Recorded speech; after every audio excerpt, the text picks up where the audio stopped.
दोस्तों, मैं फ़ज़ाकिर हुसैन अपने चैनल में आपका इस्तकबाल करता हूं। आज मैं आपके सामने पेश करूंगा नीट 2016 के केमिस्ट्री पोर्शन का सॉल्यूशन। नीट में 180 टोटल प्रश्न आते हैं, 45 फिजिक्स, 45 केमिस्ट्री और 90 बायोलॉजी के। तो केमिस्ट्री पोर्शन के 46 से 60 और 61 से 75 तक के सॉल्यूशन का वीडियो अपलोड कर चुका हूँ। ये पार्ट 3 है। क्षेत्र से शुरू करेंगे। निम्नलिखित में से किस CO आवंत की लंबाई अधिक है? तो इसमें कार्बोनिल के धातु संकुल पर जैसे जैसे ऋणात्मक आवेश बढ़ता है, पश्च पाई बंध की क्षमता बढ़ती जाती है, यानी CO आवंत की लंबाई भी बढ़ेगी। तो सबसे कम जो ऋणात्मक आवेश है वो है इस पे MnCO का होल 6 पर प्लस है, इसमें सबसे कम ऋणात्मकता है।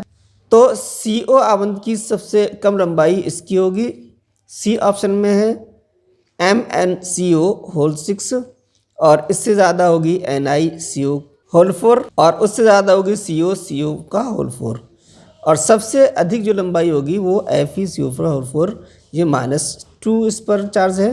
ऋणात्मक आवेश सबसे अधिक है, तो बी ऑप्शन हमारा सही है। अगला प्रश्न है, निम्न में से अम्लता का सही क्रम है? हैलोजन की ऑक्सीजन अवस्था के अनुसार Cl की ऑक्सीकरण अवस्था बढ़ने के साथ ऑक्सी अम्ल की अम्लता बढ़ती है। तो इसमें देख रहे हैं, इसमें जो क्रम लगा हुआ है उसके हिसाब में देखें। ए ऑप्शन में है, इनमें HClO में Cl की जो ऑक्सीकरण संख्या है वो +1 है, और HClO2 में +3, इसमें +1, और HClO3 में +5 और HClO4 में +7 अक्षर संख्या है। तो सबसे अधिक जो अम्लता होगी वो होगी HClO4 की, और सबसे कम होगी इसकी। ये बढ़ता हुआ क्रम सही क्रम है, तो ए ऑप्शन हमारा सही है। अगले प्रश्न में अभिक्रिया में इसमें अभिक्रिया दी गई है। इस एसिटिलीन से X बनता है और X से फिर Y बनता है। तो X और Y क्या क्या बनते हैं ये हमें देखना है। तो NaNH2 या लिक्विड NH3 द्रव क्षार की भांति कार्य करता है, इसलिए जो है एसिटिलीन से एसिटाइल आयोडीन बनाता है, जो अल्काइलेशन करके 2-ब्यूटान बनाता है। तो X जो बनेगा वो 2-ब्यूटान बनेगा। इसमें भी है, A में और B में। अब देखते हैं Y। आगे चलकर इसमें NaNH2 और NH3 द्रव से विक्रिया करके एथिल ब्रोमाइड लब्धि के पश्चात 3-हेक्साइन बनाता है। तो इसमें X है 2-ब्यूटाइन और Y है 3-हेक्साइन, तो ए ऑप्शन हमारा सही है। अगला प्रश्न है, My और NY3 दो लगभग अविलेय लवणों का कमरे के ताप पर Ksp का मान 6.2 × 10⁻13 एक समान है। तो निम्न में से कौन सा कथन My और NY3 के संदर्भ में सत्य है? तो इसमें My की जल में मोल विलेयता NY3 से कम है, तो ए ऑप्शन इसका सही है। अगला प्रश्न है, बेंजीन का नाइट्रीकरण H2SO4 एवं HNO3 की उपस्थिति में हो रहा है। यदि इस मिश्रण में ज़्यादा मात्रा में HSO4 डालते हैं तो नाइट्रीकरण की दर होगी।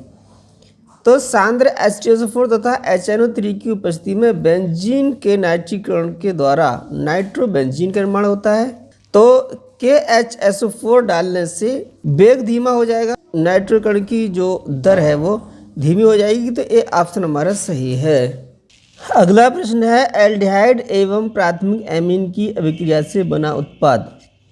तो एल्डिहाइड और प्राथमिक एमीन से जो अभिक्रिया होती है उसमें RC double bond N, R और सिंगल बॉन्ड H, ये हमारा सिर्फ बेस बनता है, तो डी ऑप्शन हमारा सही है।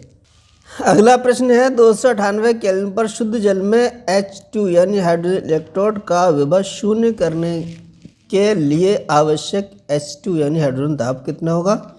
तो ये हाइड्रोजन दाब निकल के आया है 10⁻14 वायुमंडलीय दाब, तो डी ऑप्शन इसका सही है। अगला सवाल है, RNA एवं DNA के संबंध में सही कथन है। तो RNA की फॉर्म है राइबोस न्यूक्लिक एसिड और DNA की है डीऑक्सी राइबोस न्यूक्लिक एसिड।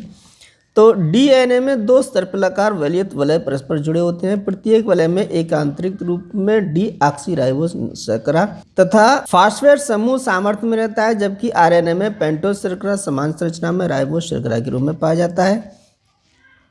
तो ये है ए ऑप्शन में आरएनए में शर्करा घटक राइबोस है और डीएनए में शर्करा घटक 2 डीऑक्सीराइबोस है। तो ए ऑप्शन हमारा सही है। निम्न में से कौन सी एक गैर अपचायक शुगर है? तो ये चारों ही शुगर हैं। इनमें सुक्रोज जो है वो गैर अपचायक शुगर है, क्योंकि ग्लूकोज का CH भाग एवं फ्रक्टोज का C डबल बॉन्ड O भाग ग्लूकोसाइड बंध द्वारा जुड़ा रहता है। तो सी ऑप्शन हमारा सही है। निम्नलिखित में से कौन सा कथन हाइड्रोजन के लिए असत्य है? तो हाइड्रोजन आयनिक लवणों में धनायन की तरह व्यवहार नहीं करता है, ये सही है, क्योंकि ये ऋणायन की तरह व्यवहार करता है लवणों में हाइड्रोजन। बी में हाइड्रोनियम आयन H3O+ का अस्तित्व विलयन में मुक्त रूप से होता है, ये भी सही है। डाई हाइड्रोजन अपचायक के रूप में कार्य नहीं करता, तो ये कथन असत्य है, ये अपचायक के रूप में काम करता है, ये सी ऑप्शन हमारा सही है। हाइड्रोजन के 3 समस्थानिक हैं, जिसमें से ट्राइटियम प्रचुरता में है, तो ये भी कथन सही है। तो सी और डी दोनों ही इसमें सही लग रहे हैं। देखें, नीचे दिए गए द्रव वाष्प साम्यावस्था निम्न में से कौन सा संबंध सही है? ये हमारी द्रव को अगर गर्म करते हैं तो वाष्प बदल जाता है, वाष्प को ठंडा करें तो द्रव में बदल जाता है। तो द्रव वाष्प साम्यावस्था के लिए तो इसमें सी ऑप्शन में है D log P/dt = del HV/RT², जहाँ del HV जो है वो वाष्पीकरण की ऊष्मा है। तो सी ऑप्शन हमारा सही है।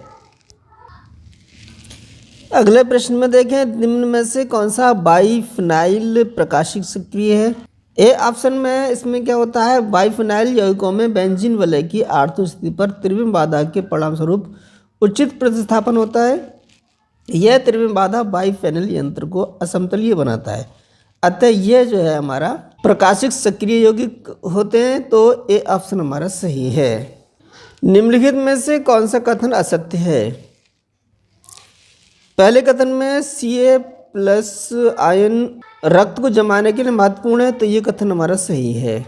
बी ऑप्शन में Ca+ आयन हृदय गति को नियमित रखने में महत्वपूर्ण नहीं है, तो ये जो कथन है वो कथन गलत है, असत्य है, क्योंकि Ca++ आयन निरंतर हृदय स्पंदन के लिए अत्यधिक महत्वपूर्ण है, और Mg++ आयन पौधों के हरे भागों में के लिए महत्वपूर्ण है, ये भी सही है। आयन ATP के लिए भी संग्रह बनाते हैं, ये भी सही है, क्योंकि ये बी ऑप्शन में जो कथन है वो असत्य है। तो बी ऑप्शन हमारा सही है।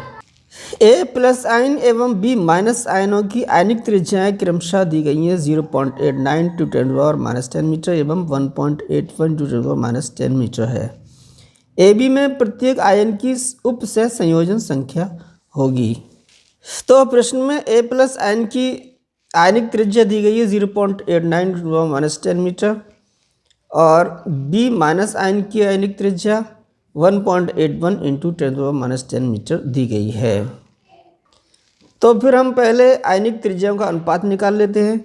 तो 0.89 × 10⁻10 अपॉन 1.81 × 10⁻10, ये 10⁻10 कट गए हैं, 0 2 के बाद यहाँ भी है पॉइंट, 2 के बाद यहाँ भी पॉइंट है, तो ये पॉइंट से पॉइंट हट जाएगा।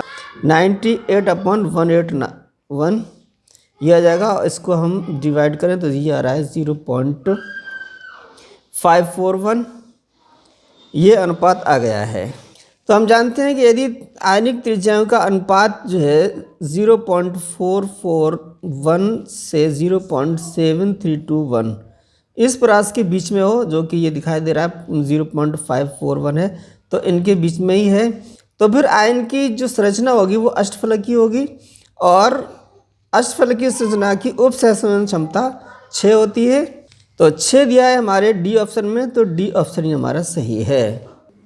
ये है 90वां प्रश्न, केमिस्ट्री प्रश्न का आखिरी प्रश्न है। एक प्रथम कोटि की अभिक्रिया का वेग अभिक्रिया प्रारंभ होने के 10 सेकंड बाद 0.04 मोल पर लीटर पर सेकंड तथा 20 सेकंड बाद 0.03 मोल पर लीटर पर सेकंड है।